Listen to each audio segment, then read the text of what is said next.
Hello, my friends. Welcome to Let's Talk, produced by Wise Mindly Inc. I'm your host, Coach Che Marville.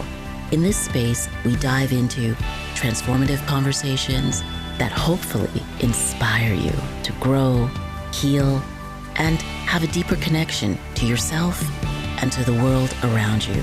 So let's talk, let's connect, let's grow together.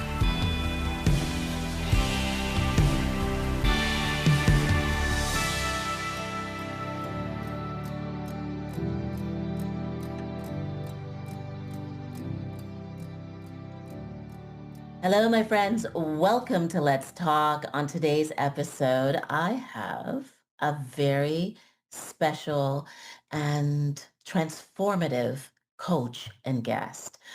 Amy has joined us, and she's going to be talking to us about something that is hard, emotional. It might be something that's very close to you. So let's just take it easy, but please join us for this very important conversation. Amy C. Willis, welcome to Let's Talk.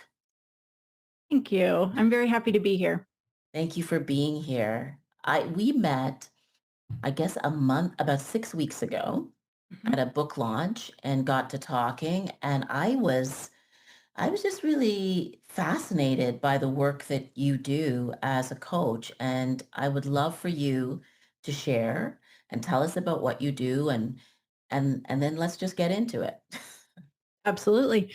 So I am a sober coach. I've been doing this professionally now for the last 6 years, and I arrived at this work after getting sober myself, which came on the heels of struggling with a pretty severe alcohol addiction for more than 15 years.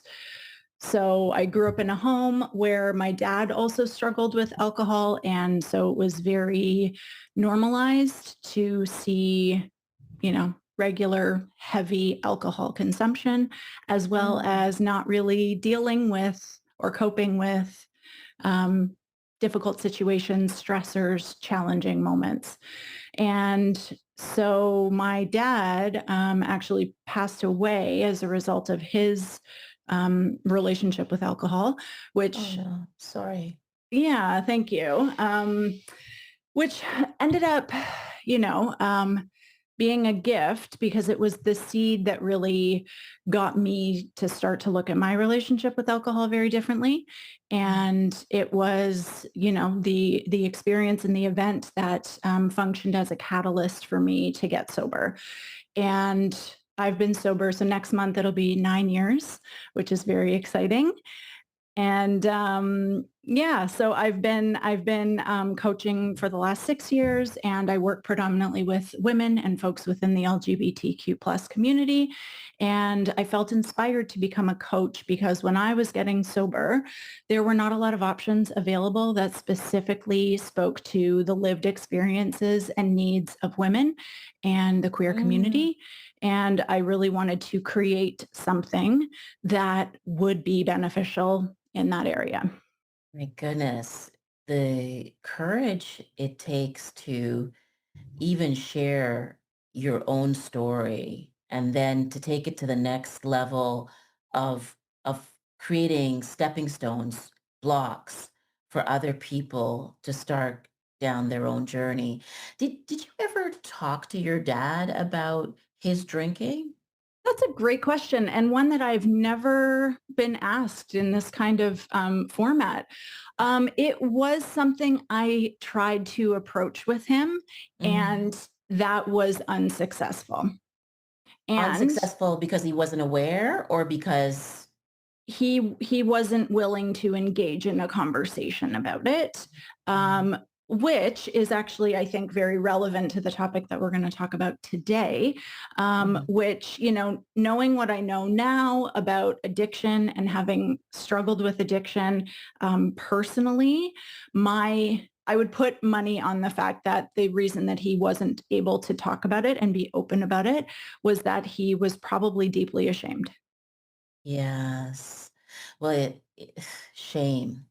Hmm. It is such a powerful psychological state that so Yeah. many of us feel deeply, rooted in, and I Yeah. think we kind of connected on talking about the topic of shame and how it Hmm. impacts women in particular, but Hmm. also how it sort of can keep you from getting help Yeah. because there's so much shame around addiction, which I want to talk about that word actually, because I wonder Hmm. about that word and if that word in itself is something that prevents people from getting the help that they need or seeking help or asking for help for the 12th time because they Yeah. feel like I should have this by now, but I I'm too afraid to let anyone know. Hmm. Yeah, and that was actually my experience. I was deeply ashamed about Mm. my struggles with drinking. I didn't want people to think differently about me. I didn't want to be judged by others. I didn't want my boss to think I wasn't good at my job, and all of the different areas. And it was very clear that I was struggling, to me, and it was very clear that my drinking was having a very negative impact on my mental health and my mood. But because I couldn't bring myself to really acknowledge how bad it was, Yeah. nor could I speak those words to anybody else, I did stay stuck in those patterns and in those cycles for much longer than I think I would have if I had addressed it sooner and if I had just been able to bring myself to name it and to say it out loud. And I obviously lived that experience, but I talk to women every day about their struggles with drinking, and it is often shame that comes up. It's women thinking they should be able to figure it out on their own. So many, and I would put myself in this boat, but I was like, I thought I'm a pretty intelligent person. I have the rest of my life pretty sorted out. Why is it that I can't get this thing figured out, and why can't I do it on my own? And I experienced those same sentiments being mirrored back to me by women Yes. pretty much daily. Um, and it's tricky. And I think, now knowing what I know about addiction, I don't have any reason to feel any shame about the experiences that I had. And I wish that I could, and I really try to do this through conversations like these and writing Mhm. and speaking and content on social media. But I really try to spread the word that how we arrive at our whether we're protected from or more susceptible to developing an issue with Yes. addiction or with substance use. um, a lot of that has to do with nothing that we chose. So it's our own unique brain chemistry. It is traumas that Mm. we've experienced. It is our upbringing. It is early exposure to drugs or other substances. It Yes. is concurrent mental health issues. If you already are prone to anxiety or depression symptoms, that might make it worse.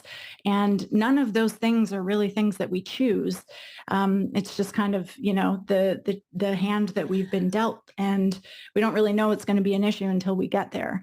Right. And so, I really try to speak openly about that so that people can um, give themselves a break when it comes to addiction, because we're also, for alcohol, as an example, it's one of the most addictive substances on the planet. And when someone develops an addictive relationship to it or a dependency, that's alcohol working as it was designed to work. Yes. Well, it's also just so prolific. It's all Hmm. through our society. It Hmm. is, it's very hard to parse out sometimes what alcoholism is when the entire society is sort of designed around alcohol and joy and celebration being Hmm. interconnected, Yeah. Yeah. right? And Absolutely. do you remember when you thought for yourself, I may have a problem? I can remember.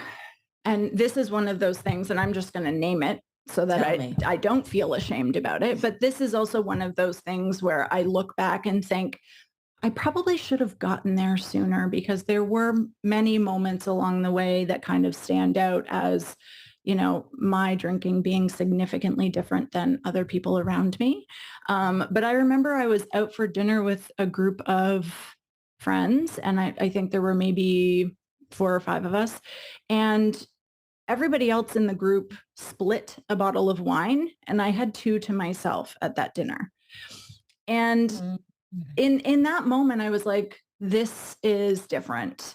And I could have kept going, but everybody else was more than content with their glass and a half, whatever it was. Um, and so I think it was a series of moments like that where I recognized that my experience was not the same and my Yes. relationship with alcohol was not the same. And I would say how alcohol most impacted me was through my mental health and my mood. And towards the end of my drinking days, um, I would wake up after a night of drinking and feel like I was in the deepest, darkest hole that I would never be able to get out of. And it Mm. didn't even occur to me that alcohol might be contributing to that, even though now I know that alcohol is a depressant and it brings Yes. our mood way, way, way down. Um, yeah, so there were a few moments that made me pause and perhaps reflect a little bit and recognize that like what I'm doing in my relationship with alcohol looks quite different than most of the people around me. Did anyone talk to you? Did any one of your friends say, hey, like, are you okay? Mm-mm. No. And No. did anyone notice that you were depressed? The person that I was dating at the time noticed it after drinking, but Mm. also didn't make the connection and suggested Interesting. that perhaps I talk to my doctor about getting on an antidepressant. Wow. Hmm. So, and maybe that part of that is about how intrinsically like how intrinsic alcohol is in our life, that it Hmm. could be right in front of you and Yeah. not see that someone is struggling with it. Yeah. Do Yeah. you consider it a disease? Do you consider Mm, alcoholism a disease? the brain disease model of addiction is one theoretical model that we're working with. And Yes. it's the one that's been most commonly adopted. So I absolutely believe and in no way dispute that alcohol changes our brain. It changes neural pathways. It changes our relationship to things like serotonin and dopamine and all of those things. And Yeah. we know it contributes to fluctuations in mood and mental health. Absolutely. Yes. Um, as someone who's also struggled with addiction and now has almost 9 years of sobriety under my belt, Yeah. I have never felt better and healthier than I do right now. So Mm. to also hold the disease label at the same time doesn't feel congruent to me. Mm. So I think that there are some pieces of the brain disease model of addiction that are accurate and helpful. And I also think that there are other models that to me make a lot more sense in terms of how addiction develops and functions for people. L- like what? Like what and do you mean that it's also about, because we sort of a gender perspective we've had a perspective that's sort of that one dominant perspective Hmm. around the disease of the brain because of Hmm. alcoholism. But Hmm. but then we know that women drink differently and how women experience alcoholism Hmm. is different. Yeah. Yeah. So circling back just to, a different perspective on addiction, Yes, please. there is a neuroscientist named Dr. Mark Lewis. So he's written a few different books. Um, and now I'm completely blanking on, I can see the biology of desire, I believe it's called. Mhm. But essentially, and he's also, so he's a neuroscientist who is an expert on addiction. He also struggled with addiction himself. So he has the lived experience and the science. And he put forth the idea that addiction is essentially habit formation taken to the extreme. And he Mm. talks about neuroplasticity and how the brain changes as we learn new things, which is true. So Yep. learning a new language, having a different experience, our brains adapt to that. And so Yes. he essentially makes, I think, a very compelling argument that addiction is habit formation. Plus, you're adding in a lot of cases, an addictive substance that really amplifies that entire process and also makes it more challenging to then break those habits and change those habits and rewire our experience. But that is for me a model that makes a lot more sense. And I also think that there's a lot more that we can do with that rather than reinforcing the idea that people are diseased Exactly. and are going to be diseased for the rest of their lives, right? Because that model also, the brain disease model also tells us that it's a chronic, it doesn't Illness. have a cure. Yeah. And then that also feeds into, depending on your psychological state, Hmm. whether you are experiencing anxiety or you're experiencing depression, or is it Hmm. something more severe like bipolar, or is it related to your situation? Hmm. All of those things are the reasons why you may be forming a habit, Yeah. Yeah. right? And so Absolutely. it's important to know there's a process for unlearning the behavior, but then Hmm. there's the work of getting below the surface to what's the root of the behavior.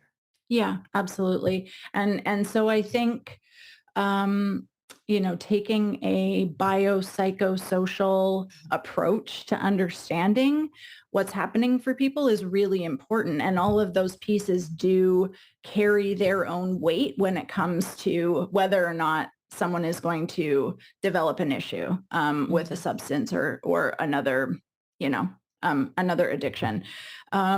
And I think that just gives us a lot more comprehensive and thorough understanding of how people get to where they are, which I think we need. And it's Yes. layered and complex as people are, and Yes. understanding all of those pieces. And for myself, just understanding, what happened to me, what happened here, what happened to my dad, Mhm. what is happening to people all the time. That part was really helpful as well in reducing my own shame because I largely blamed myself and Mhm. internalized my struggles as a personal failure. And so I Mm. think the knowledge pieces are really, really important. Oh, that's so critical what you just said, because there's a lot of humiliation, I think, Mhm. involved Mhm. in also shame, right? Like Yeah. you feel shame because you feel humiliated, perhaps, and Mhm. you try to cover them both up. Mhm. And then that becomes a reason not to ask for help, or not Yeah. to know how to ask for help or where to go for help. Mhm. And then also because you're blaming yourself, you don't understand necessarily you might not have fully had a choice in this, Absolutely. right? Absolutely. And again, I think now we're starting to have a better understanding of all the different components that either protect somebody from or make them more vulnerable to developing an addiction.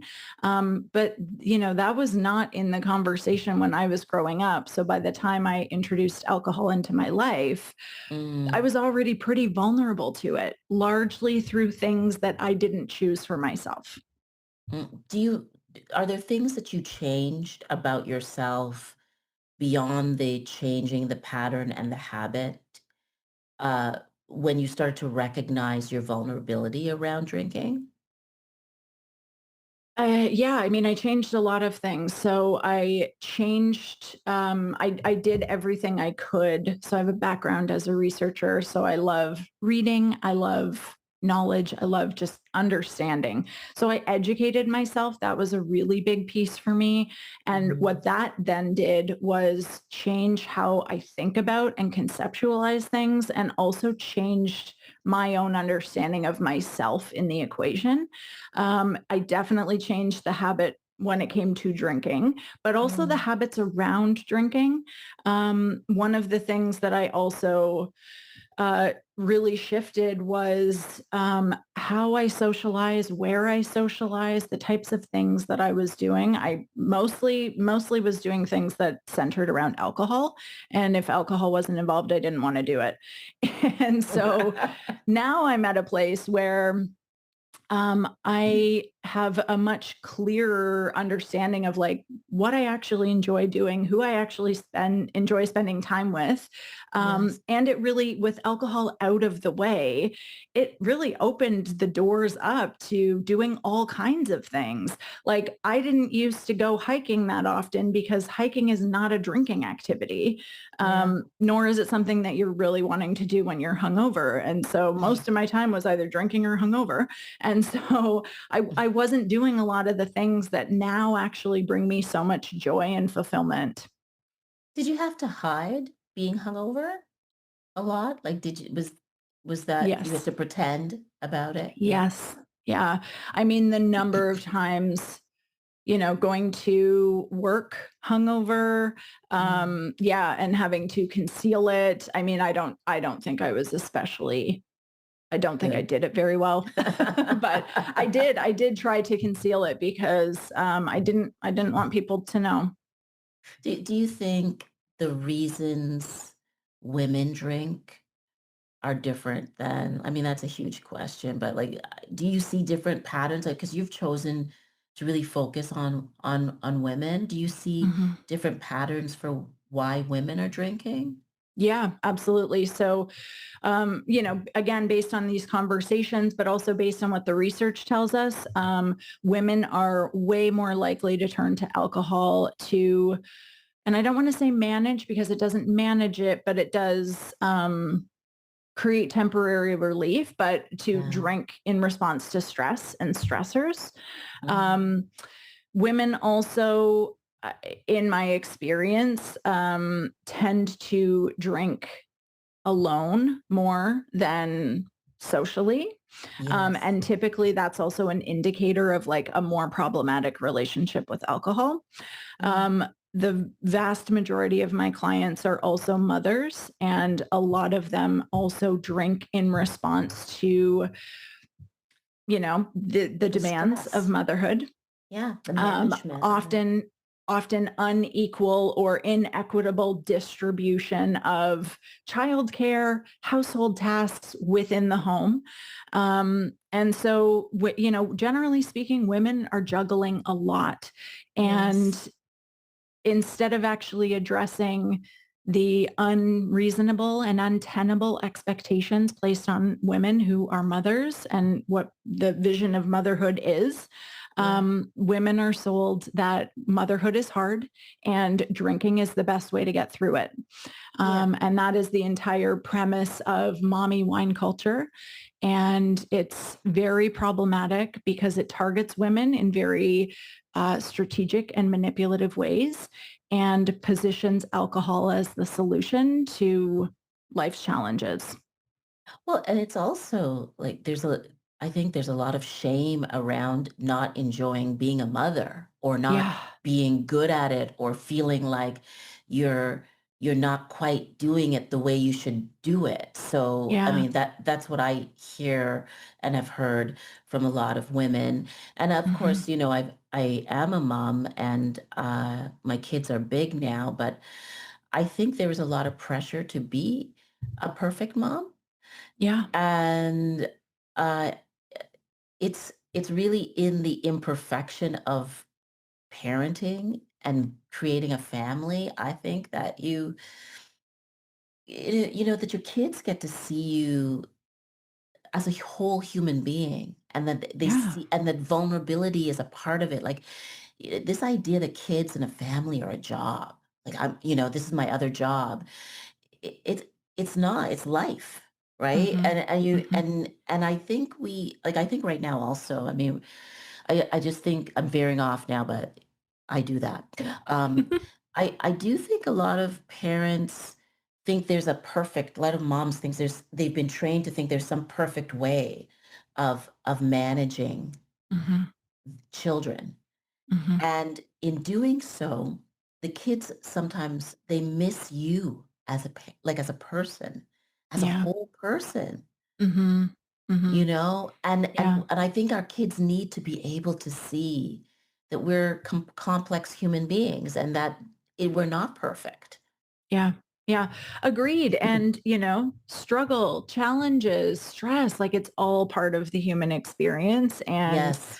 I think children have, there's so much opportunity to model what navigating a challenging time can look like and Yes. how to build resiliency and how to take the lesson out of that challenge. And as you say, to see their parents as whole people, that they were whole people before the kids arrived and that they Yes. have lives and hobbies and interests and passions that may or may not relate to the family and the children and all of those things. And that one person contains all these multitudes. Right. Well, and then, one person I was working with, shared with me that one of her parents would always sort of hide their drinking. So that, Hmm. but they would do it like they'd have little cups, plastic cups, or, Yeah. it would be in a water bottle or something. And so Hmm. she sort of understood that maybe that you don't drink in polite company, Hmm. but you do drink by yourself, to your Yeah. earlier point. Yeah. And so she sort of just thought that was a natural thing to do Hmm. Yeah. until she realized it was making her sick. Yeah. Yeah. Absolutely.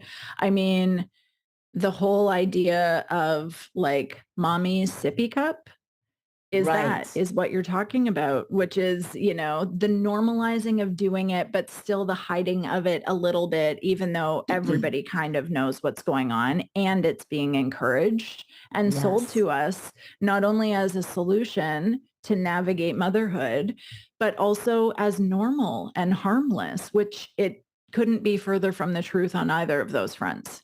Well, 100%. But we layer on the shame because it's like, don't drink because it's bad for you. Don't drink because you're not modeling good behavior. But what if we ask the deeper question, like, what is actually hurting you? Or what Hmm. is it that you're preoccupied with? Like, how do you, as a coach, like, how do you kind of get underneath the surface there? Hmm. I mean, a question that I often ask my clients is, in those moments where reaching for a drink feels either like the best option or the only option, the invitation is always to ask, like, what do you actually need? What do you Mm, actually need in this moment? Because in a lot of cases, and this is true for women, this is true for mothers, we are exceptional at backburnering our own needs and being, supportive and in service of everybody else's needs and comforts being met. And it's often the unspoken, untended to needs that are just screaming for attention, but we have outsourced to alcohol on so many different fronts. And mm, so if you're looking to alcohol because you need to take the edge off or you need to unwind or you need to, check out for a second, what is the need underneath that? What do you need? Is it rest? Do you need alone mm, time? Do you need quiet? Do you need care? If you are wanting to drink in a social situation, what do you actually need? Are you looking for deep connection? Do you want to feel mm. seen and heard by the people that you're talking with? Do you want to foster some kind of something in a relationship. So the question is often, what do you need? And like what need is being neglected and how can we actually address that need and find a solution for it. Mhm. So, obviously everybody's relationship with alcohol is a little bit different, but I find that really, really approaching it from like a needs base is really, really helpful and very insightful because that's what everyone seems to share, which is the need is actually this, but I've just been masking it with alcohol for so long. Oh, that's so interesting. And but sometimes it's also that you do not the need is met with alcohol because you don't actually know how to even identify what your needs are Yep. because of what you just said in terms of being in service to other people, and Yeah. you're actually rewarded for that, Yep. right?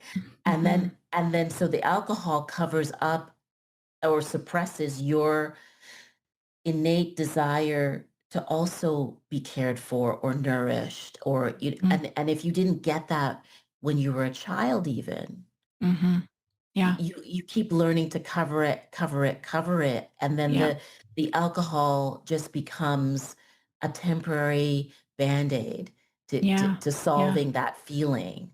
Yep. Yep. Which then subsequently ends up creating a whole bunch of other problems on its own.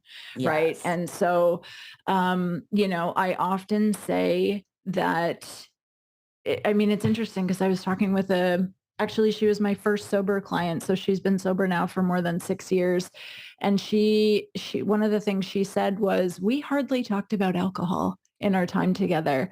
And the reason for that is because, alcohol, yes, becomes the issue, but usually alcohol is the solve for another thing. So whether it's needs not being met, whether it's people pleasing tendencies, whether it's porous boundaries, whatever it is, that ends up being the work. That ends up being the focus. And it's a lot of reflection and a lot of undoing of Mhm. habits and beliefs and just ways of going about our lives where we are putting our needs, our wants, our desires on the back burner to support everybody else in their lives going well and feeling supported.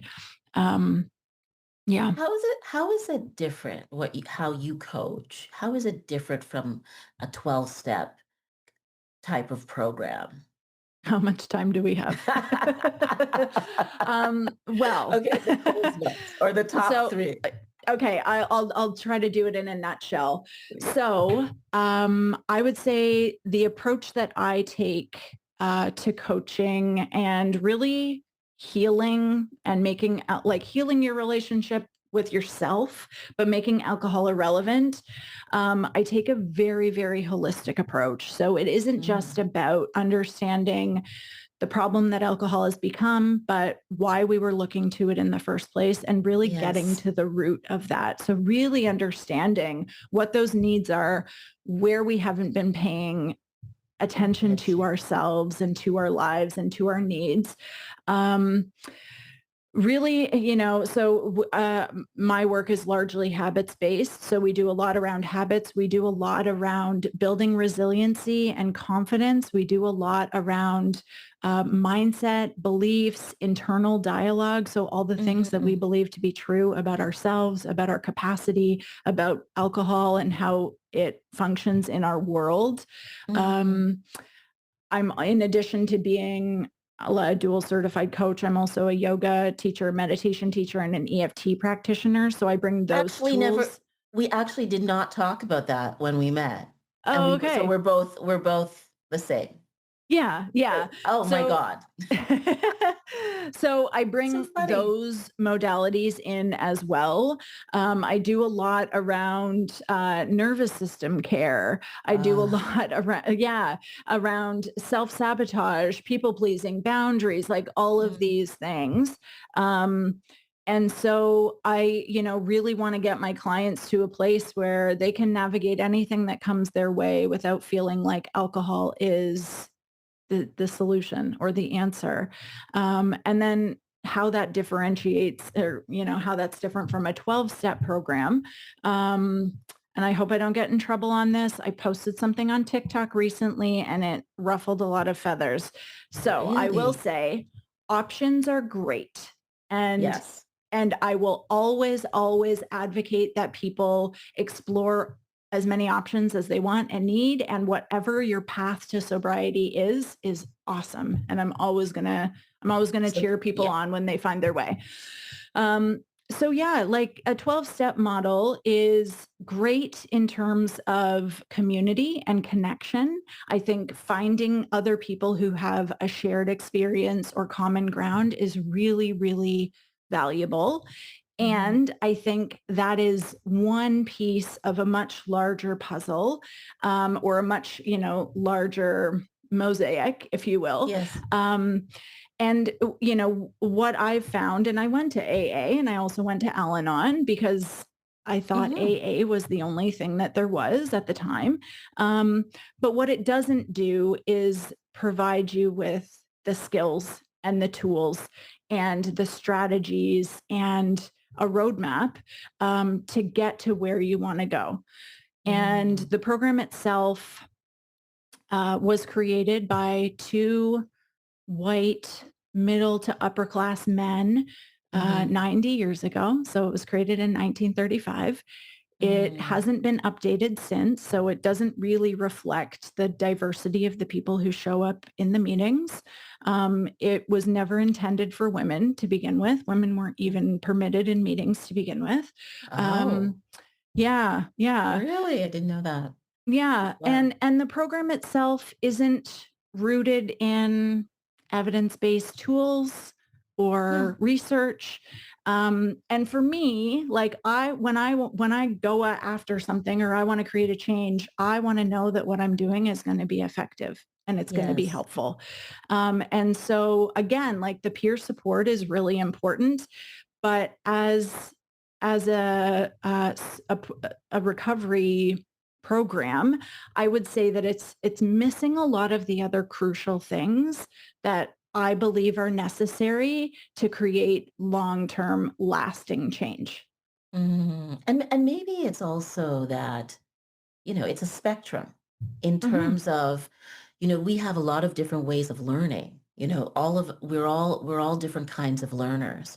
And mhm, like what you're talking about is unlearning some behavior or habits and replacing them with other habits, but also mhm, understanding, what's the root, what's the mhm. seed of this suffering that I'm experiencing, right? Yeah, And yeah. and and so for people who may not like who may need to go deeper, that it's sort of they have to explore their nervous system. They need space to learn to breathe. They need space Mhm, to feel less ashamed. mhm. Maybe there's other options that people need to have, and Yeah, different generations of people and different backgrounds of people, so that they can become free, right? yeah, Of yeah, of whatever, like that gremlin, that monster that's saying, you're only this. yeah, yeah. Absolutely, absolutely. And I really do think that, finding other people who have that shared experience and where Mm. you can openly talk and not feel ashamed of what you're sharing. I do think that there's a lot of value in that. Um, and so, and again, I think like everyone's path to recovery or to sobriety is going to look a little bit different. And at the end of the day, it's just about finding what works for you. And I think we should all explore and like figure out what our own unique needs are on that front as well. Do you work with women who are in a certain age group, or is there a spectrum of generations that you work with? Somewhat. I would say generally the age range of my clients is probably like 35 to 55 with some outliers on either side. And part of why I'm asking, of course, is because, I do a lot of work around perimenopause and Mhm. menopause, and there's a lot of suffering in in the perimenopause phase, which can last, 3 to 10 years. Mhm. And a lot of women cannot drink during this Mhm. time, and they struggle with it because maybe they were dependent on alcohol before and didn't Mhm. even realize it, and now their perimenopause is made worse by either drinking too much, even though they get really sick, or not being able to drink and not knowing, you know, what Yeah. exactly can I do to solve it? Mhm. I wonder if that's a group, and it sounds like that's your age group, is like women, because that's really where they're hitting. They Yeah. might be really walking into perimenopause like at 38, 39 to Yep. 45 and not Yep. know that that's part of what they're struggling with. Absolutely. Absolutely. And I will say that, alcohol across the board makes every single perimenopause symptom significantly worse. Why do you say that? I know I know what I've observed, and Mhm. I'm not a big drinker, but I find that there are times where I just can't drink at all Mhm. because it just Mhm. doesn't make me feel good. Yeah, yeah. Okay, well, let's just pick a few symptoms. So Yeah, sleep pick a few. often, yeah. So perimenopausal women often experience sleep disturbances. So we know that alcohol is incredibly disruptive to sleep. It Yes. prevents us from getting into REM and deep sleep. It Mhm. often leads to waking up multiple times throughout the night, which then leads us to feeling not well rested, low energy, more stressed out, more impatient the next day. Um, Yes. if irritability or shifts in your mood are something that you're experiencing in perimenopause, and like that's also really common, alcohol then subsequently makes those worse as well.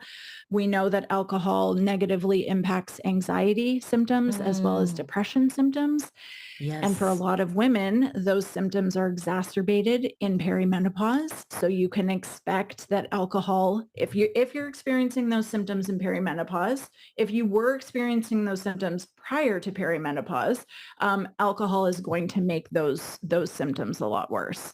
And I Yes. actually read a statistic about the most common age range for women to go on antidepressants is like 45 to 50, like somewhere in Yes. that Well, age range. it's also the period of time when there's the highest depression, when Mhm. suicidal ideation, Yep. Yep. and a lot of women are not they're not told that this could be related to Yeah. the fact that they're in perimenopause. They think they're going Mhm. crazy. They're Yeah. being put on antidepressants, but their perimenopause is not actually being addressed. Yeah. Yeah. I'm excited about this time because I feel that now we have more information than ever before. And even though Mhm. there's lots of misinformation, there's Mhm. also, more people actually knowing what's actually going on and being able to say, "Oh, okay, I'm not going insane. I Yeah. am and I'm worthy of caring for myself." Yeah. And a sort of great outcome is that because of the changes in estrogen and hormones in the body, is that women are don't have the same capacity to pour into others the way they've been Mhm. trained to. In order to actually survive, you Yeah. must start pouring into yourself. Yep. Yep. Absolutely. And if there's any positive side effects of perimenopause, that would be one of them. Yeah, Absolutely.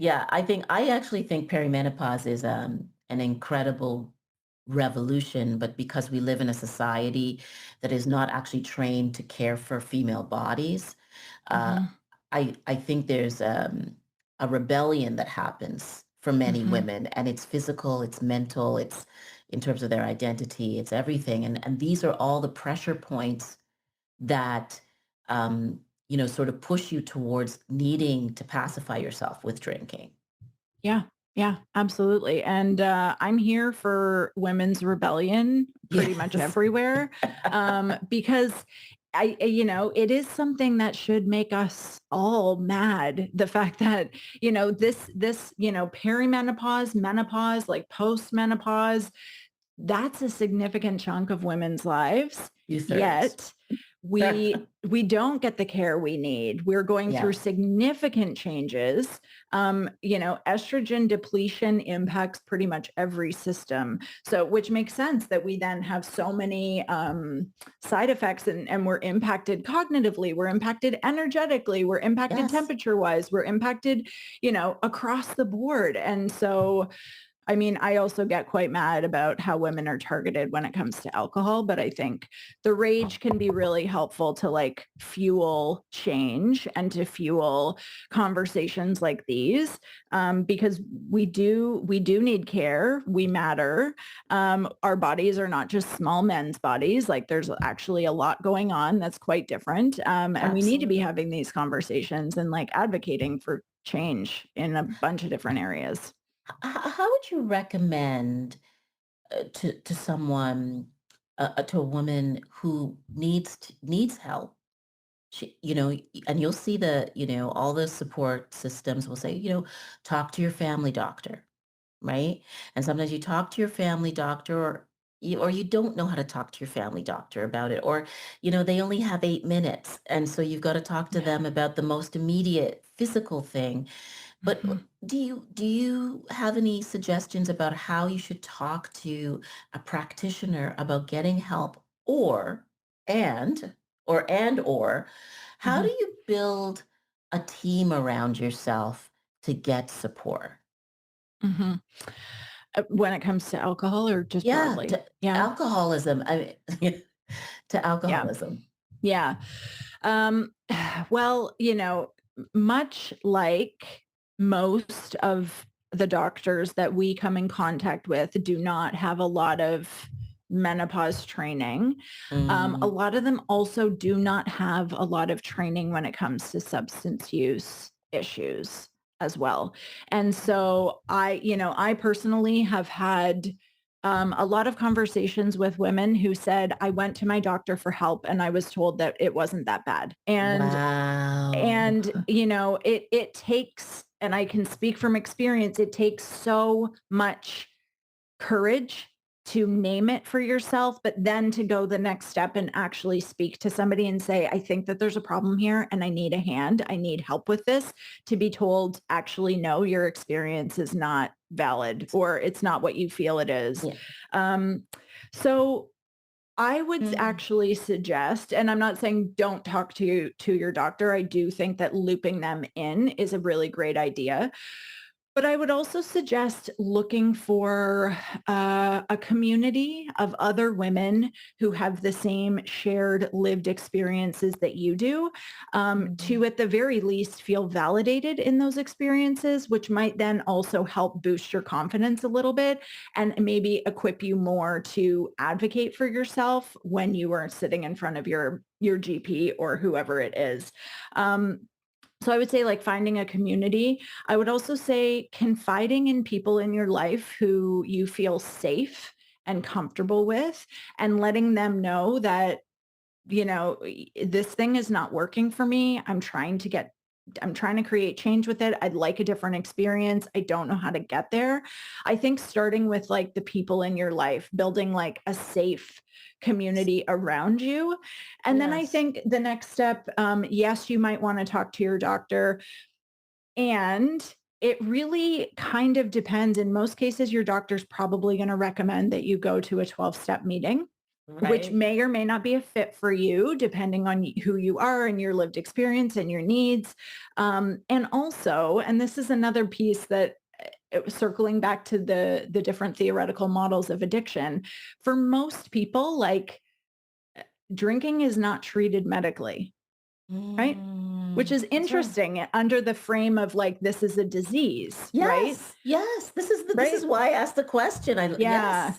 Yeah. And so for most people, it's not treated medically.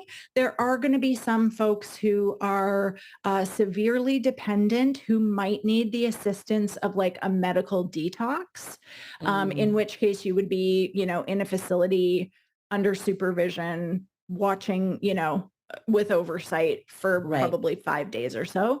But that's not most people. So I would say, build your community around you. Um, and then maybe approach your doctor. You might also want to talk to somebody like me who is a coach. You might also want to Yes, talk to a therapist who specializes in substance use issues. Um, so, there are a bunch of different ways that you could potentially, avenues that you could explore. But I would say I just love start the it. conversation with people and start to build your support team in and around, the people in your life. Yes, because I mean, like so many things, and I'm glad you mentioned a therapist and other practitioners because you don't have to do it alone. And this is Yeah. where the shame piece comes in. Yeah. Because there's shame, we don't always ask for the help that we need, and it Yeah. sometimes can't come from one practitioner.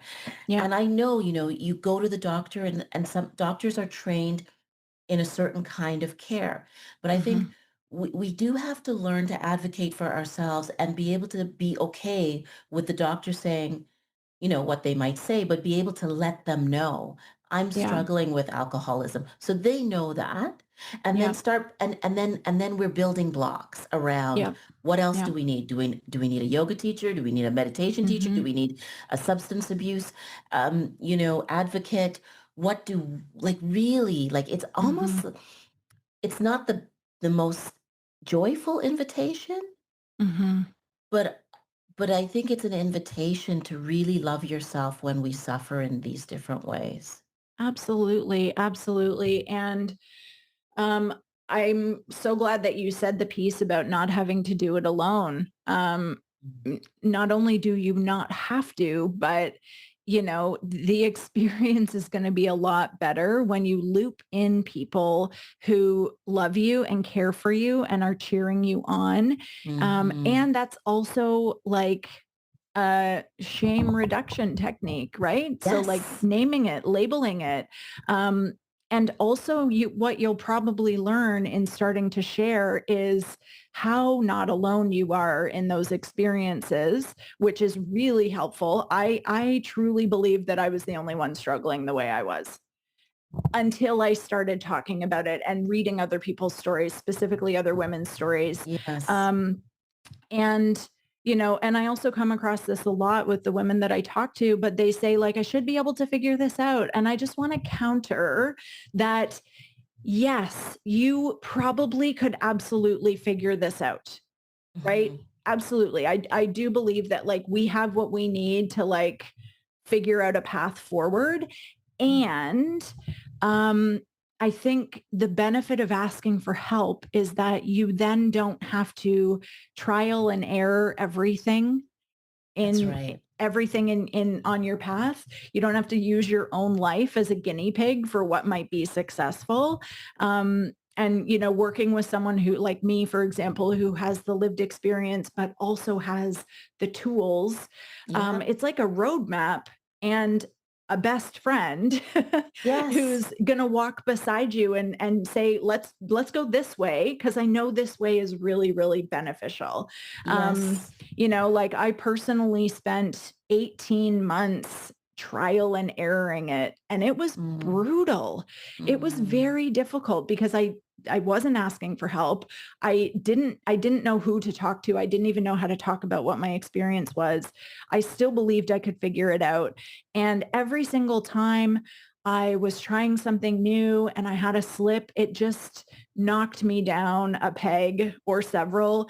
And it was just it's very difficult to sustain that over a Yes. long period of time, to have the stamina and the mental fortitude to keep getting up after getting knocked down over and over and over again.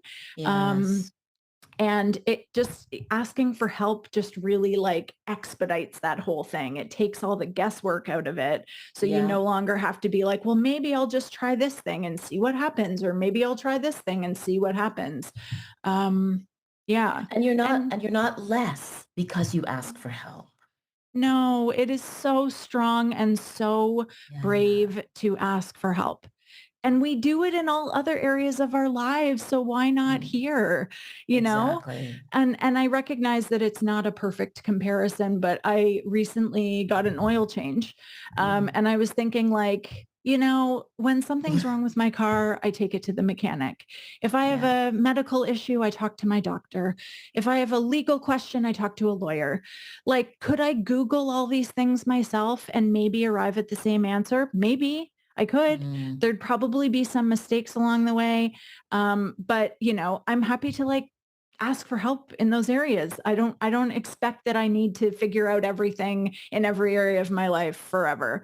And I think precisely. sobriety is kind of the same. And what I've learned through my work, but also through the knowledge that I've gained about addiction is that it's layered and complex, and it isn't just about not drinking. It's about all the other stuff that we've talked about. And so having someone to help guide that process, in my assessment, is invaluable. I would have loved if somebody like me existed when I was Mm. trying to get sober, because it's a lot. It's a lot to work through on your own. Yes, and to back to what you said at the very beginning, Mhm. it's repatterning. It's about also creating new habits. You don't have to do it alone. You Yeah. don't have to be ashamed. Mhm. You can, not all of it is your responsibility, although you're accountable.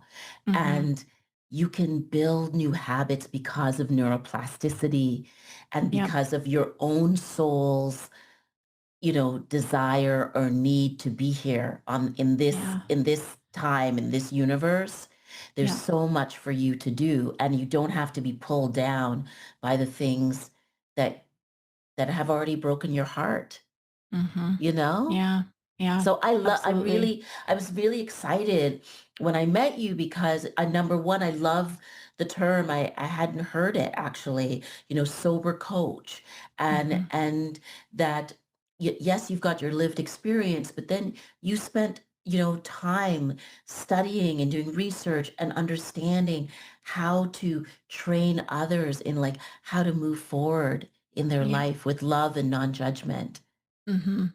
Yeah. It's yeah, it's beautiful. I'm really I would I'm so grateful that you're doing this work, and I just think because you bring these other dimensions to the work that you're doing, like somatic and holistic and feeling, I Mhm. think for so many, I mean, well, I think for men too, but I think for so many women that are struggling, um, you've got a beautiful path for them. So thank you for being here. Thank you for having me. I loved this conversation. So I'm so glad that we met, and thank you for the invitation to be here. It's been very beautiful. Oh, I'm so grateful. And we just connected and, Yeah. we didn't even Yeah. talk about yoga. Yeah. Totally. We'll Totally. do that next time. We'll do that next Yeah. time. Absolutely. My friend, thank you so much for being here. I'm so grateful. Thank you. And same. My friends, thank you for joining me on Let's Talk, produced by Wise Mindly Inc. I hope today's conversation inspired you to take action, reflect, or embrace on a new way of thinking, on a new path. And if you enjoyed today's episode, and hopefully you did, don't forget to subscribe, share, and even leave a review. Reviews matter. They allow us to do way more than we're doing now. Let's continue the journey of growth and well-being together. Until next time, I'm Coach Che Marville. Stay connected, stay curious, and let's keep talking.